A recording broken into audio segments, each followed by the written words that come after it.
एक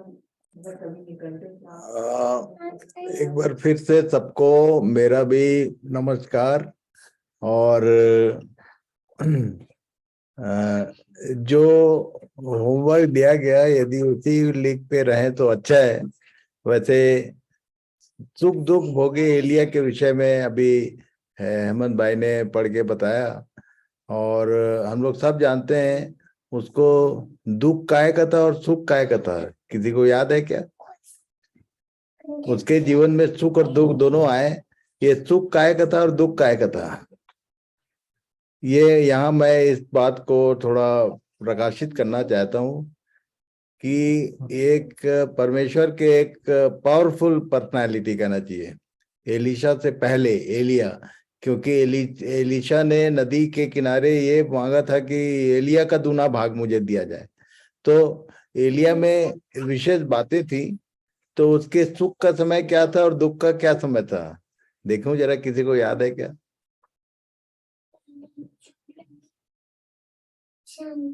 एनीवन? तो मैं याद दिला देता हूँ। सुख बोलने से उसने प्रार्थना किया था और स्वर्ग से आग गिरी थी, मैं तेरा दास, ऐसा करके उसने एक लाइन प्रार्थना की थी। उसके पहले जो बाल के पुजारी लोग थे वो भयंकर काम कांड कर रहे थे और लहूलुहान हो चुके थे और उनको उत्तर नहीं मिला था। और तब परमेश्वर ने अपने आप को साबित किया एलिया के शब्दों के द्वारा और उसने आग गिराई। ये सुख का समय था। और तब इसने एक काम किया जिसके कारण इजेबेल इसके पीछे पड़ी। और तब इसके लिए एक मौका आया कि उतना बड़ा सामर्थ्य का काम करने के बाद उसको भागना पड़ गया और भाग के एक गुफा में छुपा हुआ था। जब परमेश्वर ने उसको फिर से एनकरेज किया कि चल उठ और तुझको अभी बहुत लंबा चलना है। सो उसका दुख का समय जो मुझे समझ में आता है वो ये कि इतना बड़ा काम करने के बाद उसको भाग के एक स्त्री के कारण एक गुफा में जाके छुपा हुआ था। और तब परमेश्वर ने उसको अगेन एनकरेज किया और बोला कि निकल बाहर, अभी तो बहुत लंबा चलना है। कई बार हमारे जीवन में ऐसी स्थितियां भी आती हैं कि पावरफुल वर्क करने के बाद कभी कभी पीछे जाके कहीं छिपना पड़ता है।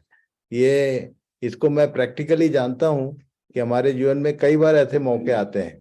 और इसलिए ये सुख दुख भोगी एलिया जब शब्द आता है तो ये दोनों बात जरूर याद रखना चाहिए कि कभी परमेश्वर के द्वारा उसके परमेश्वर ने एलिया के द्वारा बहुत बड़ा काम प्रकट किया था। स्वर्ग से आग गिराकर उसने यहाँ तक कि वो भस्म तो किया, पानी सब सुखा दिया और सारे चारों तरफ वो उसका आश्चर्य कर्म देखने को मिला था। और तब वही एलिया एक स्त्री के धमकाने से भागकर गुफा में छुपा हुआ था। तो ये स्थितियां कभी भी हमारे साथ बन सकती हैं। छोटी छोटी बातें भी हमको फील्ड छोड़ के भागने पे मजबूर करता है कई बार। तो ये सुख दुख भोगी एलिया शब्द जब आता है तो जरूर मुझको ये दोनों घटनाएं दिखाता है प्रभु की बेटा इसको याद रखना कि अभी अभी तुमने कोई बड़ा काम किया, अभी कल हो सकता है कहीं जाके तुमको छुपना पड़े, पर चिंता टेंशन मत लेना, आई विल बी देयर। वो तब वहां लिखा है कि वहां उसका जो विजन है गुफा में वो देखने लायक है, उसको जरूर पढ़िए आप लोग। और कैसे परमेश्वर ने उसको एनकरेजिंग वर्ड बोला। भूकंप में नहीं था और बड़े बड़े जो काम होते उसमें कहीं उसको नहीं था वो, पर एक धीमी सी आवाज सुनाई दी उसको। और ये वेन एवर परमेश्वर जब क्रोधित होता है तो आंधी में से बात करता है। उसने अय्यूब से आंधी में से बात किया था। और तब एलिया से वो कह रहा था बिल्कुल मंद ऐसी आवाज एकदम शांत, मतलब एनकरेजिंग वर्ड हमेशा सॉफ्ट होता है। और तब एलिया एनकरेज किया गया परमेश्वर के द्वारा और फिर से वहां से निकला। तो सुख और दुख ये खासकर जो एलिया के लिए जो वर्ड यूज किया, इतना बड़ा पावरफुल व्यक्ति। कई बार हम लोग सोचते हैं कि यदि पावर मूवमेंट हमारे जीवन से थ्रू हो रहा है तो अब दुख तो आने ही नहीं चाहिए, पर ऐसा नहीं है भाई। वो दोनों दोनों जीवन के दो पहलू है जो क्या बोलते हैं, धूप छांव। ये नॉर्मल लैंग्वेज में हम लोग बोलते हैं सुख और दुख, ये आएगा ही।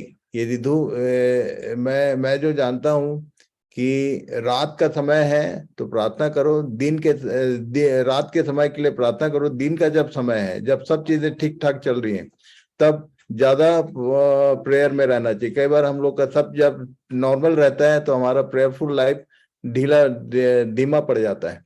और इसीलिए ये बातें जो मैंने सीखा है वो मैंने आपको शेयर किया। ये जो सुख और दुख दो बात है, सुख दुख भोगी एलिया। तो ये परमेश्वर के जो लोग होते हैं उनके जीवन में दोनों पार्ट रहता ही है, सुख भी होगा दुख भी होगा। परमेश्वर ने दिन और रात बनाया, दिन भी होता है रात भी होती है। यजकेल से पूछा गया था, यजकेल की पुस्तक में लिखा है कि दूमा के विषय में भारी वचन, कि उसको पूछ रहा था रखवाला कि रात की क्या खबर है। तो वो उसने बोला, वहां पर एक लाइन आया है, ध्यान करना आप, कि भोर भी होती है और सांझ भी होती है, फिर आना पलट के एक समय आएगा जब दिन ही दिन होगा, जब कोई समस्या नहीं होगी, केवल परमेश्वर होगा और उसकी आशीष होगी, उसकी उपस्थिति में हम चलेंगे फिरेंगे। पर वो फाइनल टास्क है। पर अभी जब तक शैतान इस दुनिया में है तो सुख और दुख लगे रहेंगे, दोनों पार्ट रहते हैं। परमेश्वर का भी काम होगा और शैतान भी काम करता है। इसलिए हमेशा हम सावधान रहा करें। जब सब चीजें ठीक रहती हैं तो अलर्ट रहा करें और प्रार्थना में बने रहें, ताकि जब कोई ऐसी अंधकारमय स्थिति या दुख का समय आता है तब हम संभले रहें। दुख का समय आता है तो कई बार कई लोग परेशान हो जाते हैं। तो नहीं, परमेश्वर के लोग किसी भी स्थिति में न सुख में बहुत खुश रहते हैं, न दुख में बहुत परेशान होते हैं। वो एकदम न्यूट्रल एक लाइफ होती है उनकी। तो प्रभु सबको आशीष दे इन वचनों के द्वारा। और तब रुपेश को अवसर है।